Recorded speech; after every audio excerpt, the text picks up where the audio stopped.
नमस्कार, माझं नाव काजल. 14 जूनला मी ज्युपिटरमध्ये ॲडमिट झालो होतो.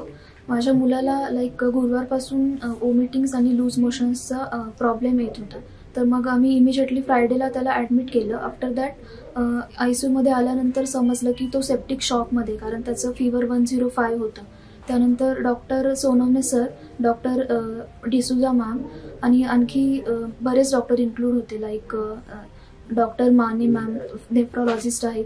तर त्यांच्या सगळ्यांच्या मार्गदर्शनाखाली त्याची ट्रीटमेंट सुरू झाली. फर्स्ट 2 to 3 डेजमध्ये त्याचा इतका चांगला रिस्पॉन्स नव्हता मेडिसिन्सला, पण डॉक्टरांनी एकदम डे बाय डे, म्हणजे प्रत्येक दिवशी आम्हाला नवीन नवीन प्रॉब्लेम्स क्रिएट होत होते ट्रीटमेंटमध्ये. तर डॉक्टरांनी अगदी व्यवस्थित टाईममध्ये चांगले डिसिजन्स घेतले आणि त्याच्यासाठी एकदम चांगला ट्रीटमेंट सुरू केला.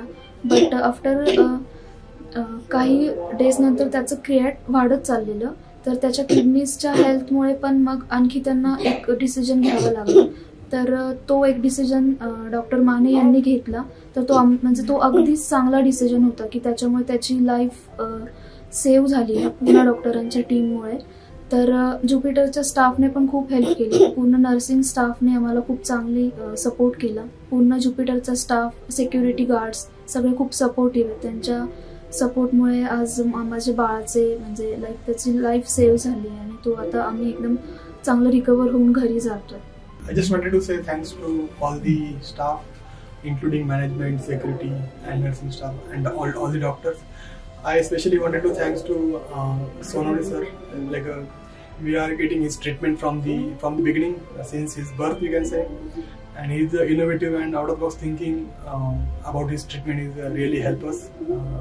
He not only make sure his life will get saved, but also make sure he's having so basically this treatment will not have any impact on his quality of the life. Yeah, again I just wanted to say thank you to the Jupiter Hospital and all their people. Thank you so much.